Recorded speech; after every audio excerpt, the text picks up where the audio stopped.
A lot of times we talk about leadership and being an entrepreneur and what that looks like, from a lot of it from your point of view, Jon. But this one, you wanted to kind of shift it a little bit and talk more from the VC side of things, regarding the topic of great entrepreneurs are hard to find. And the notes that I have here to kind of go over, that you sent me, I think could really be reinforced very, very nicely by the story that you just went over with me a little while ago about a conversation that you had over the weekend with somebody. So yeah, why don't you tell us a little bit about that story, and then we can get into the kind of the meat and potatoes of this episode, from VC.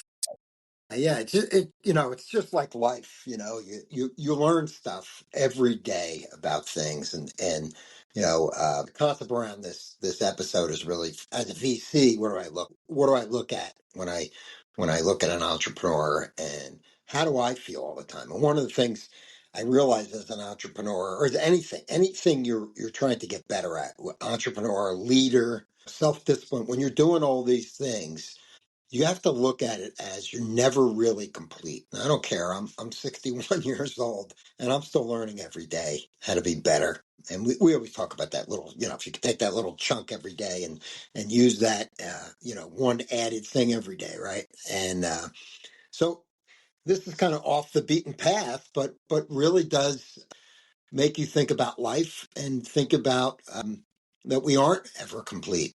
We're always striving to get better and better. And so this weekend, I saw a friend of mine I hadn't seen in a while. His background, brilliant guy, smart guy, but he had a problem in his life, and he was able to get through it. And his problem was that he was an alcoholic. And what was great, he was humbly able to talk about it, kind of tell me a little bit about his world. But he's been going through recovery for over 20 something years. And I just, I said, it's amazing you've been through this. And he was like, yeah, it was a horrible time. He almost lost his family. His wife, at the time moved out, and, he had children, the whole bit. And he was able to go to alcohol and through it. And he went through all these steps, the step program.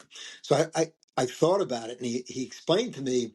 I was like, wow, this is great. Like you've recovered from being an alcoholic. And he stopped me. He's like, no, Jon, I didn't recover. And I took a step back. I'm like, oh, okay. You're going to have to let's go get a drink now. and he goes, no, I'm not recovered. I'm a recovering alcoholic. And he said, that word, just changing that word makes me realize every single day that I have to stay on point, because I could slide backwards very easily. And it made me really think about things from a standpoint of we can all slide back into old habits and old things. Being a great entrepreneur, a great leader, great anything, you have to really understand and think about that I am not complete. I'm still learning every day. And just like an alcoholic, although it's not as devastating, but just like an alcoholic, I can slide backwards. If I'm not moving forward, I'm sliding backwards. And that's my theory about everything. It's my theory about even looking at a business. If it's not moving forward, there's a problem. So I really believe when I think about what he had told me, it kind of reflected on my life as a getting better every day, or getting better every year, or getting better every 10 years. I want to look back every year. We always said, if you're not embarrassed who you were a year ago, you're not making progress. Yeah. So I thought it was an interesting story. The fact is, we're all recovering, not recovered, and we're all working on ourselves to get better every day. Is to have that little flicker of fire underneath us going, got to keep getting better, even if it's this tiny bit. Got to keep. Yeah. So look at things as though everything's a work in progress, as opposed to the work is complete. Yeah, for sure. Yeah. So So I just thought that was an important thing to bring up, and it made me really reflect that we're never done in this life. Yeah, no, I mean, looking at your notes here and what we're going to be talking about on this, I mean, it really, really does resonate. And I think people who will listen to this episode will understand by the end why we started it off with this story to actually talk about, the things that we're going to be talking about on this episode. Mm-hmm. And again, this is coming from your experience as a venture capitalist, somebody that is in the trenches on a regular basis of not just being a successful entrepreneur, but working with the next, group of successful entrepreneurs. And these could be people that are just starting their very first business or business that they've been involved in for a number of years that are now looking for, for funding or whatever it might be. And there's a lot of things that we've talked about on previous episodes that resemble some of the things that we're going to be talking about today in certain things, but this is going to be a lot more specific on what a VC, right, is looking for in entrepreneurs for the pitches and so forth. And like you said, they're hard to find. So what makes a great entrepreneur? What are the things that they must do in your mind? Yeah, I mean, I guess to start off with is willing to work through, have the courage to work through fear, work through the downturns, getting through the willingness to be able to do things in spite of the fear.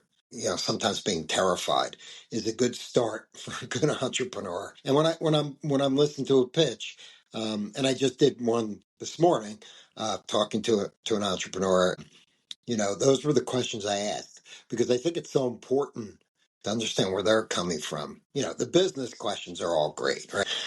You created this great technology, you created this great company, you got a great idea, all these great things, but I want to know about your inner workings as an entrepreneur.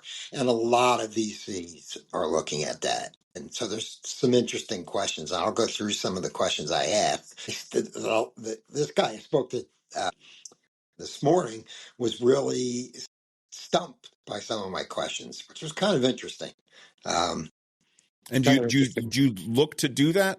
No, I really want them to be a little bit more aware of who they are. And we had a nice talk after.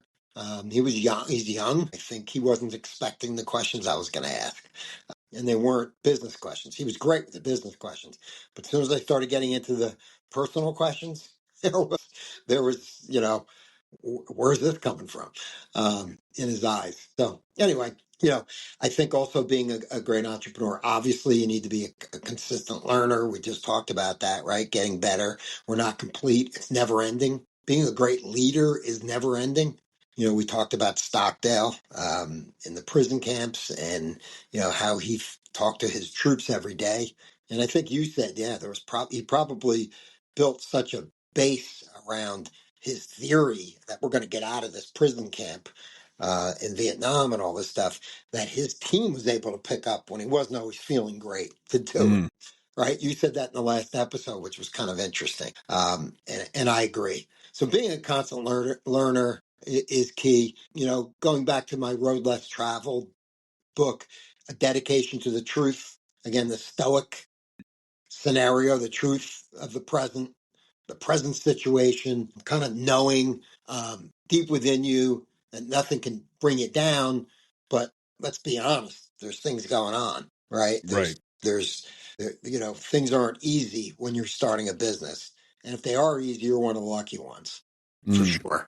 Things are easy. Expect that there's going to be ups and downs. And if things are good, you're an anomaly, and God bless you. But ultimately, everybody's got their, things to overcome, hurdles to get through. Years ago, I was attending a fairly large marketing conference. This was probably, it might have been even 10 years back already. Just crazy how fast time goes. But I remember talking to some other people who had been to the conference the year before. One of the pieces of advice that the guy gave me, which I've kept at the forefront of my mind in a lot of situations, is never try to be the smartest guy in the room. Yeah. In fact, go into the room hoping and expecting to be one of the dumbest people in there, because that's how you're going to be able to learn. That's how you're going to be able to progress and discover things about yourself, discover things about, your business, whatever it might be. When you go in there, the opposite of that, when you go in there acting like you are the smartest or quite possibly maybe the smartest person in the room, you're the one providing the value to everybody else, but what are you actually getting back from it? If you're the speaker or something like that, that's one thing. If you're speaking at the event or whatever it might be, but that's something that I've lived with for probably the past decade. Looking at that and saying, okay, maybe I know some more things in this room than some other people do, but I want to just go in and really listen, because I have the habit and ability to be able to talk quite a bit about certain things, especially when I'm very, very interested. But yeah, but the thing is, sometimes it's best to just sit back and listen and really be naive to a lot of situations, with the overall goal being, I want to come in and I want to listen to what's happening, because that one piece of insight that somebody might share, even by accident, sometimes can be a complete shift for your life in a certain way.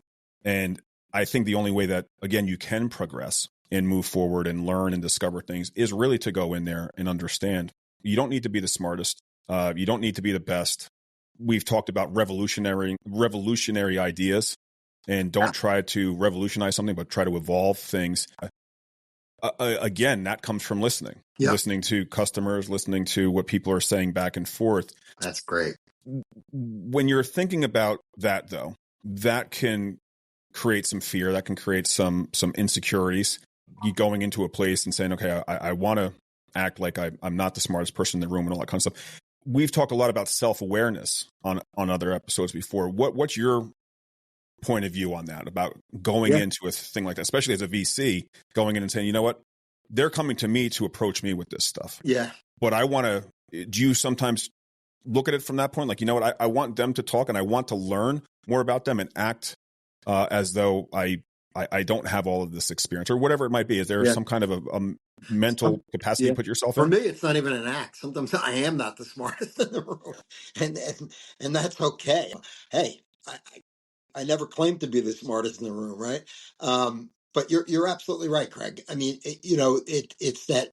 Well, there's a humbleness there too, right? There's a humbleness about, but it's also about learning. I think the best salesman in the world, the best salesman I've ever dealt with, the people that sell me on their business and their company, are the ones that ask me a question and listen. And there's nothing better. I mean, just I was thinking back a few years, and I brought in a marketing firm that was working with us doing social media for Thrive. The most important thing, I was interviewing a group of marketing companies, and there were a lot of them. There were probably I interviewed about 4 of them with my team, and the one we hired was the one that was the quietest. She just listened to what we do, and she asked questions, but she just listened, asked questions, and listened to the answer. And by the end of the meeting, well, she did her homework before she came to meet us, which was very impressive as well. But at the end of the meeting, she knew all about her business, and she knew the drivers. She knew everything. And that was, to me, the most impressive. I had another company come in prior to that. It was kind of funny because he came in and just started giving us his ideas without really even knowing our business. And it was such a turnoff. I wanted him out of there. He was arrogant as well. But it was just a real turnoff to have somebody come in and start telling you all these things. And it got to me. I remember he actually came in and said he hated the name of our business. That was the first thing. I'm like, oh, you want me to change the name of the company? Why don't you listen to what we do? And I literally cut the meeting out in about halfway through. I actually ended the meeting. I just said, I don't think we're getting anywhere. He was bickering with me, but not listening. So it was kind of interesting. It was kind of interesting going through that. And I just find people that listen, and that's something I strive to do. I'm not always great at it, just like you said. We like to talk, but I think it's so damn important, and that's one of the things that I continually try to work on myself. Is like, go in and shut up, shut the hell up. Sometimes, right. listen to what's going on. Listen to the environment.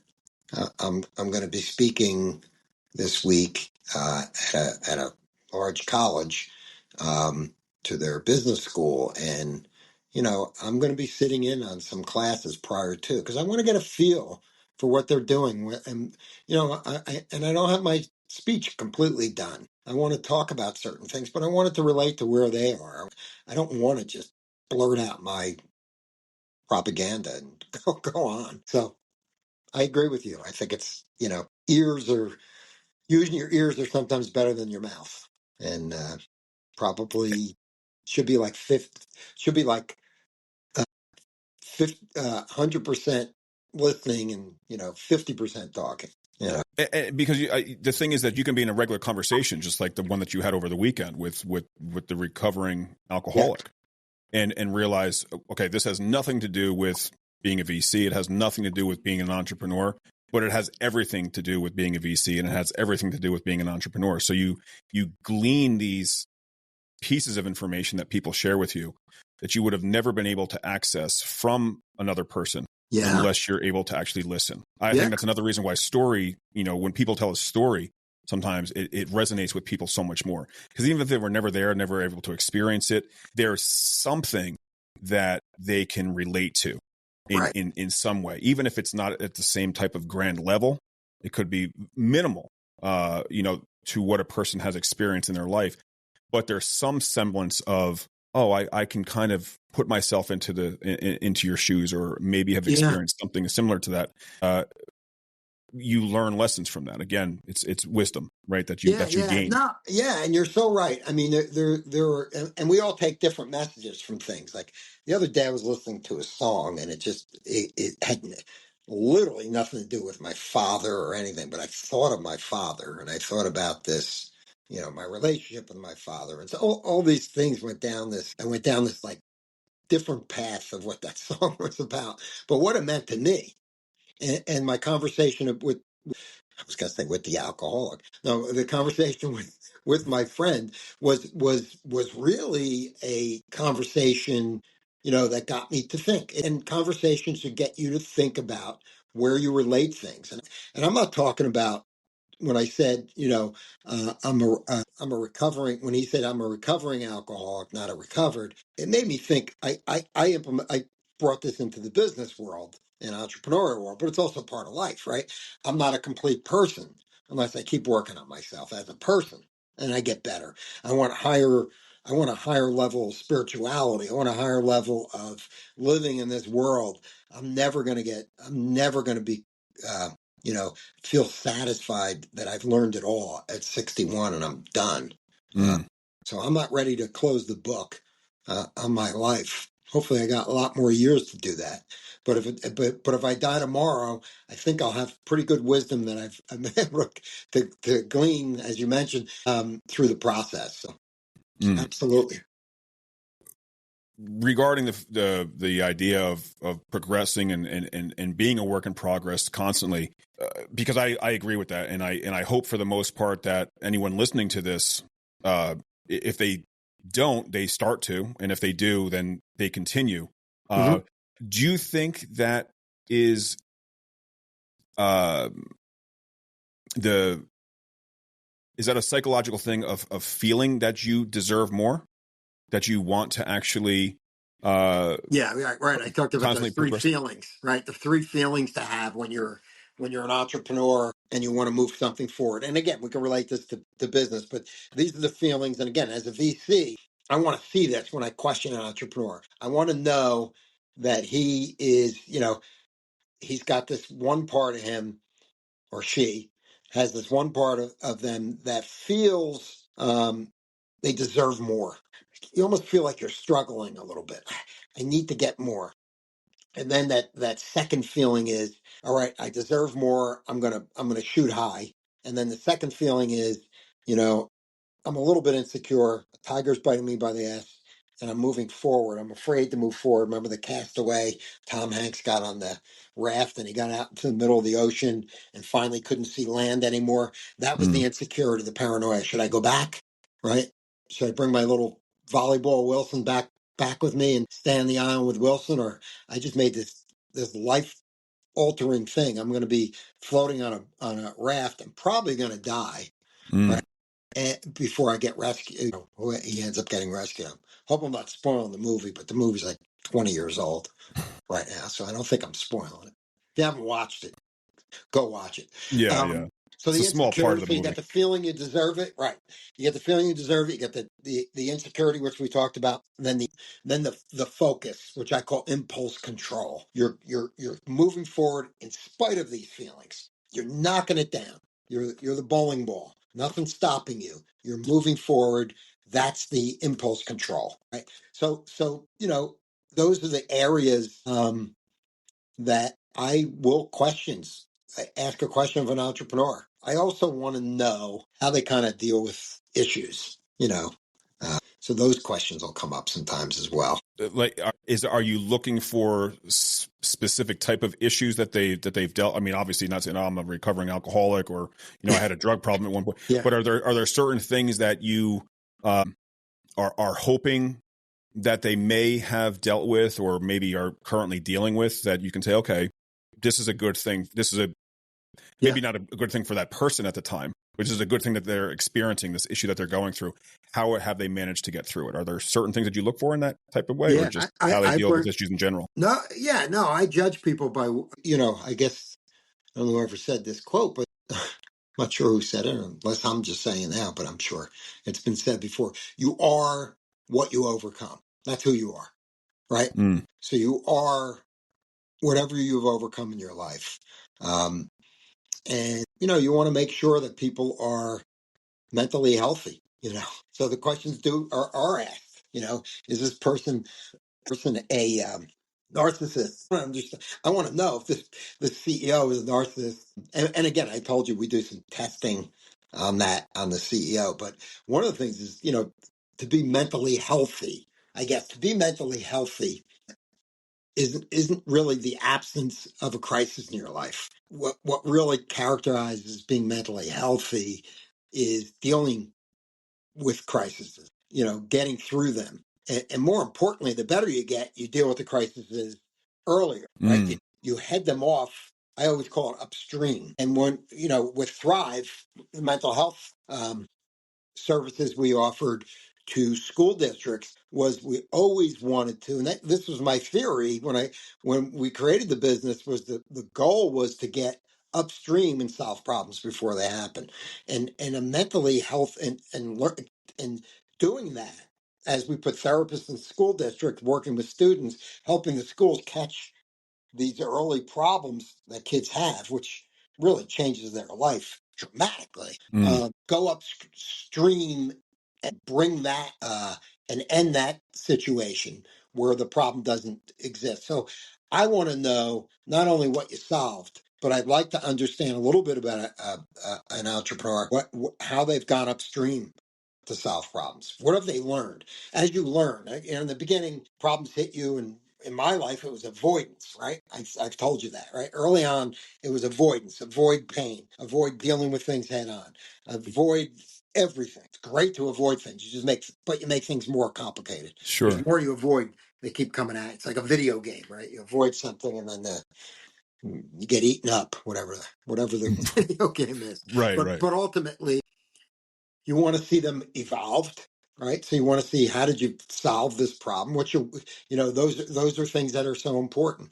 And I can even go back to my talk with this entrepreneur this morning, and what was interesting with him is, I asked him some of these questions. He got stumbled. And I get it. It was so important to him to talk about the business. He didn't realize I was a jockey guy. I want to know about the jockey. The horse Mm. can't tell me anything, right? Unless you're Mr. Ed. Yeah. Those are for the Which is, yeah, and those are he's in the wrong those are business then if those are he's for not people that selling are a older than talking horse. 40. Those are Yeah. people in our audience older than 40. Yeah. Mr. Yeah. Ed Yeah. was Mr. Ed was a talking horse TV show. But ultimately, right? You want to know what they've overcome, and how they've overcome it. So for me, I want to know that. I want to know what issues they've solved and how do they do it. Right.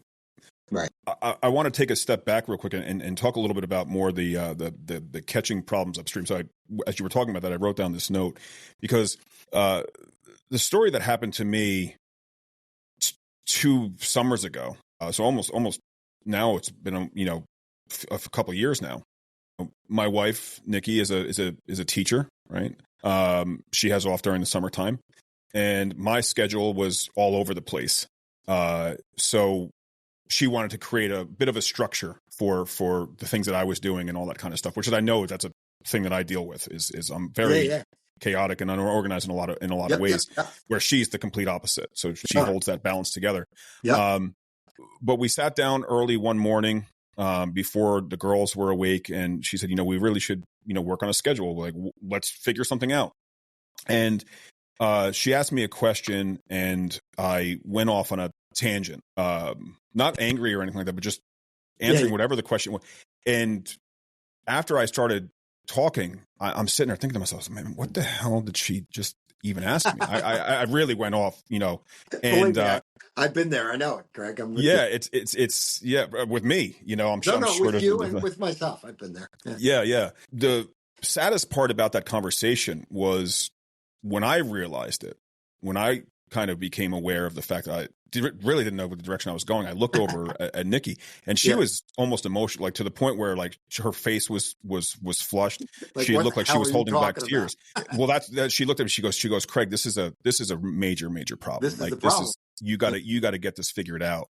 And that was, it was that afternoon that she literally scheduled an appointment with me to go get checked out with my doctor and all that kind of stuff. Because I always had an idea that I had ADD or ADHD or something like that, but I never got, diagnosed until I was in my early 40s. I just turned 45 recently. And going through that process of being, diagnosed and finally being diagnosed was a pretty significant thing. I wasn't sure what was going to happen with medications and all that kind of stuff and how that would work, because you hear a lot about it nowadays. However, and I'm getting to the point here, so it will make sense here in a moment. Since you're not talking randomly now. I got you. I'm following. Yeah. I'm trying to stay on track. Since that time, I really have been trying to be a lot more self-aware. That was an episode that we just recently did about, cause I've been studying this, and I studied it previous to that, previous to all this too. But now I really try to be very, very aware. And I feel that process of trying to catch things before they happen, like you said, catching problems upstream, I try to pay attention to a lot more. And I feel like it's a learned process. You just said yourself, years ago, you used to avoid issues as much as you can, which I think is just a common trait that most people do. It's the fight or flight type of scenario. Do you think that it was over your time as being an entrepreneur over the last 30 years and now doing the VC stuff, learning, was that a process that you had to learn? Because I'm sure there might be people here right now that say, okay, well, I don't look for problems. I look for, I look for solutions. I look for answers. I don't look for things that could possibly be a problem, because why would I spend the time doing that? Yeah. But it is obviously very beneficial. But I think for me, it was learned. I don't know for you if that was something that was developed over time as well. Yeah. Totally developed over time for me. Out of necessity or just out of? No, out of necessity. At a pace where my life was kind of unwinding a little bit, the unorganization, the inability to be able to stay focused, the conceptual idea, problems existing and running from them and knowing what a mess that caused. Just to my, may not look that way in the outside, but certainly in the inside, I was confused. Every time I dropped the ball on something, it always hits you, bounces back at you.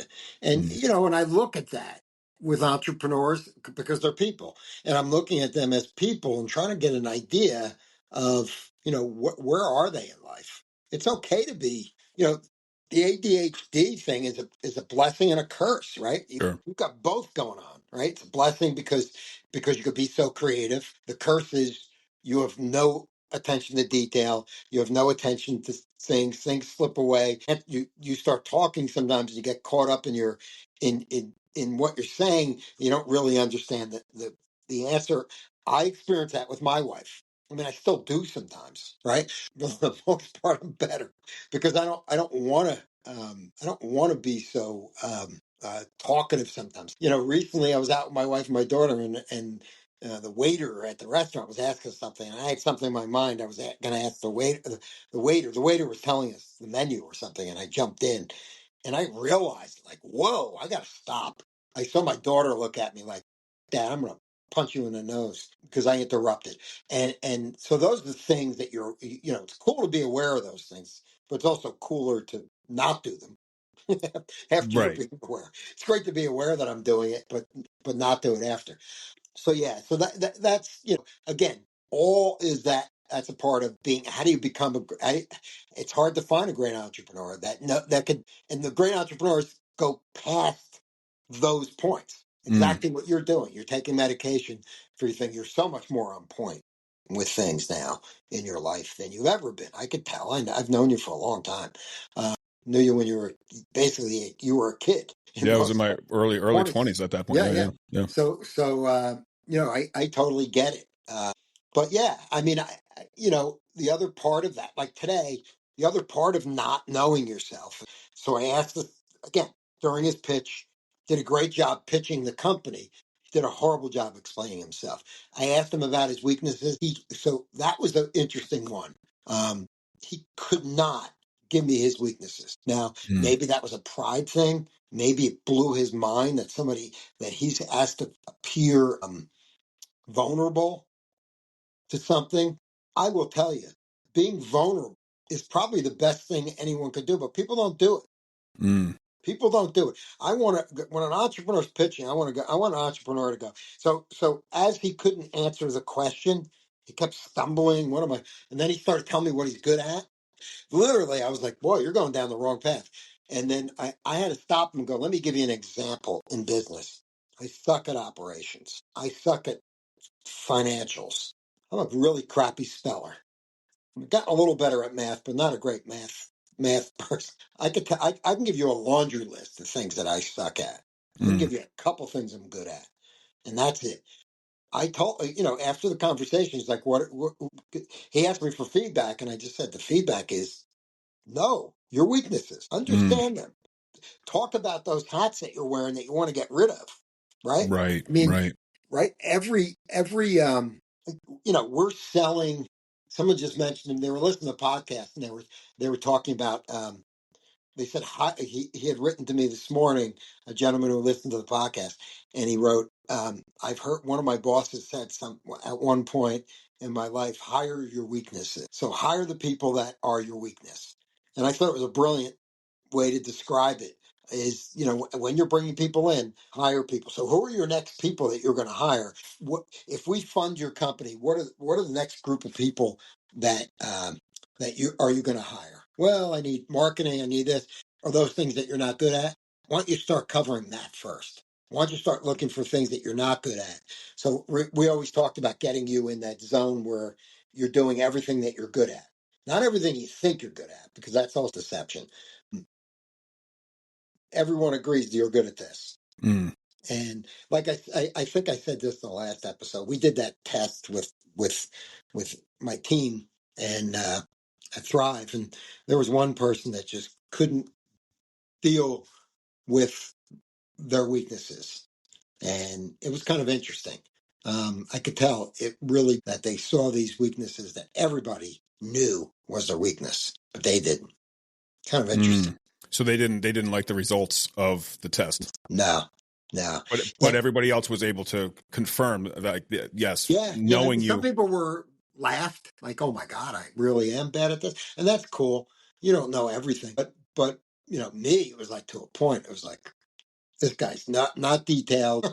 It was like reading a book about myself. I'm like, I could have told you this, but that's being aware of yourself and understanding yourself. And I think when somebody's to really get to the point with a VC, I think when you're pitching to a VC, or you're talking about who you are and whatever, or you're going on a date and meeting someone for the first time, talk about don't be afraid to dig in there and tell them what you're good and bad at.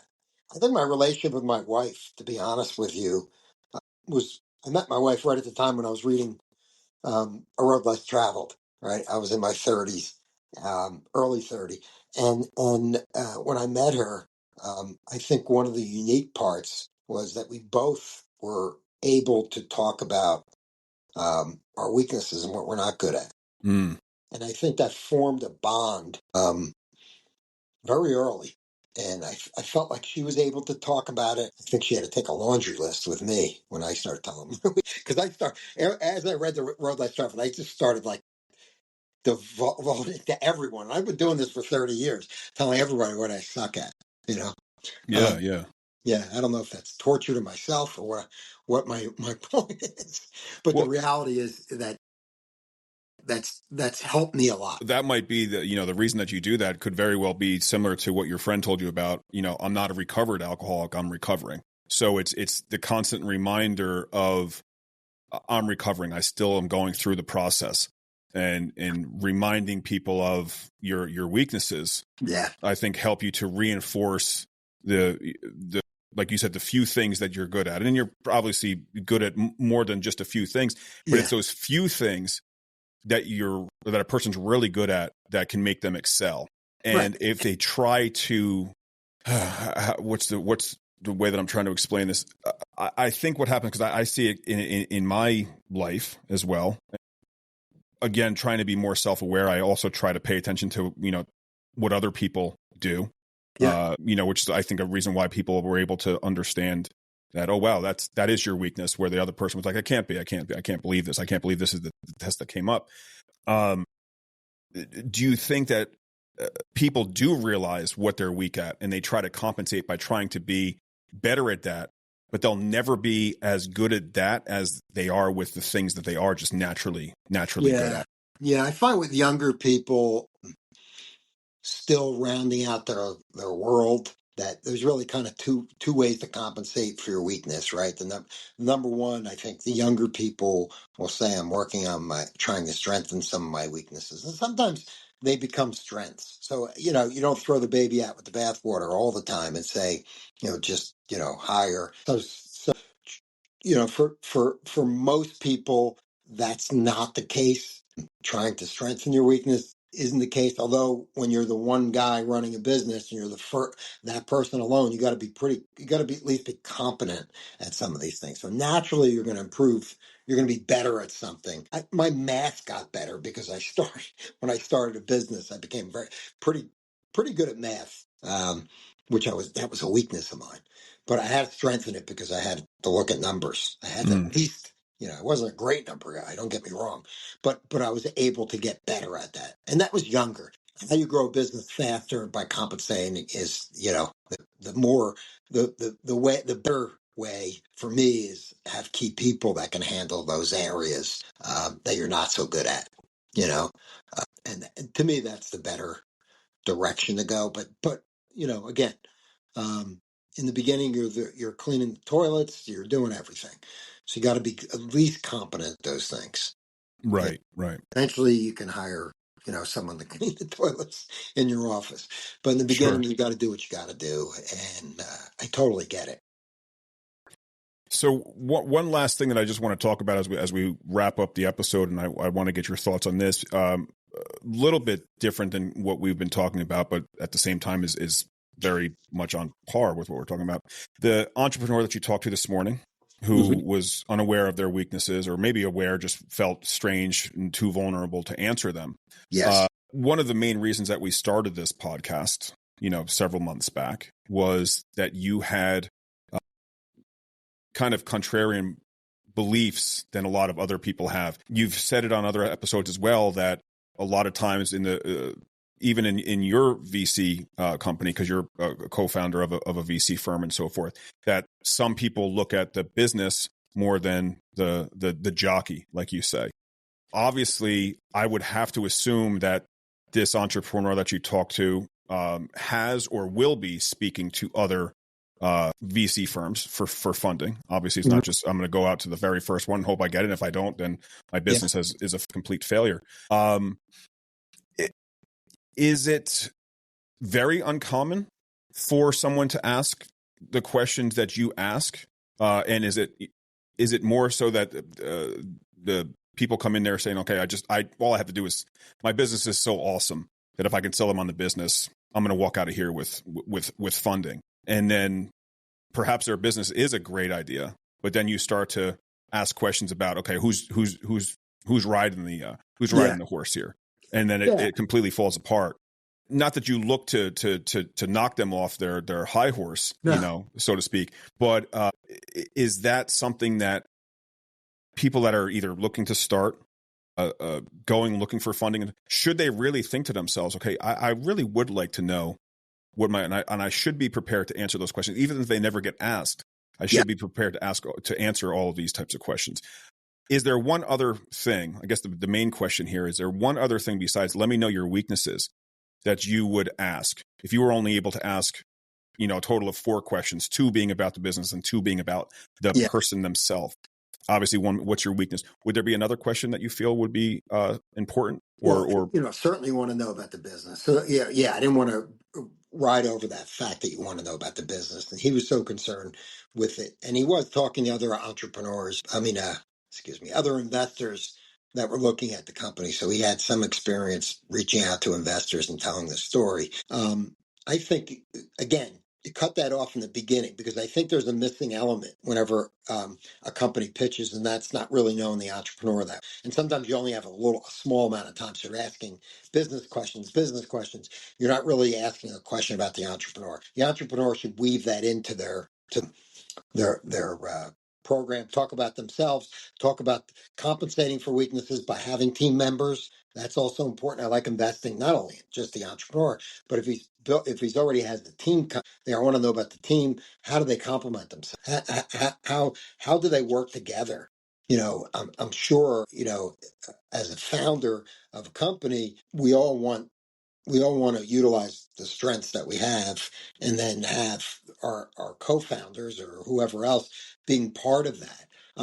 So I think that's important. You're not always going to be asked those questions, but I will tell you, if you answer those questions or weave those questions into your program, again, it's the same as, telling your story, right? We talked about that.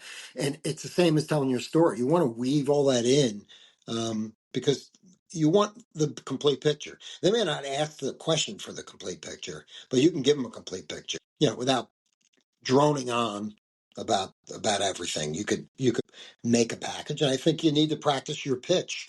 And I think some of that needs to show weaknesses, also strengths, but show weaknesses, show what you're doing to compensate for those weaknesses, because everybody's got weaknesses. I don't care who the hell you are. Superman, you got kryptonite, right? So there's a sense of you need to do that. No, you're not. And to answer your question, you're not always going to be asked those questions because you got different type of investors. However, if you get that information out there, I think you'll be better for it, and the investors will know you much better. And I think I have to agree, and I don't know because I've never been on the other side of a pitch table type of thing, but I would think, based off of my experience and what I do a lot with content creation and YouTube and coaching people and so forth, that adding that information in there as, hey, this is about my business. Let me talk to you about my weaknesses now would obviously be the wrong way to do it. No. One of the easiest ways to be able to do that is to weave that information into the story of why you started the business or something like that. And you could circumvent maybe having some of those questions asked to you. If this podcast episode scared some of you that might be looking out for funding and saying, oh man, now I'm going out looking for funding or getting funding, meeting tomorrow. And what if I get asked this question? Again, like you said, practice your pitch, but tell it in a story. Tell it about, why you started it and try to weave those things in there. And you can circumvent some of those questions, but also explain something that is going to be very valuable to the potential investors moving forward. So Exactly. Awesome. Great stuff. Good stuff today. Yeah. Awesome episode. This was fun, kind of looking at it from this side. And again, just like, every episode we do here, we're here to answer some of the questions that come in, that you might have. So if you have questions or you want to work with us or talk with us in any certain way, feel free to reach out to us on all of our socials, our website, underdogwisdom.com. You can find us on all the socials as LinkedIn. Well. Yeah. And look us up, John Brand or Craig Brower on LinkedIn or any of those. If you want to get some feedback, happy to help. Absolutely. And if you have a story that you'd like to share with us and would like to come on a future podcast, please let us know about that as well. And we're more than willing to talk to you more about that and see how we might be able to do that. So again, with that, thanks so much for listening. Thanks so much for spending this time with me, Jon. And I will talk to you soon. Have a great one, everyone. Thank See you you. next episode.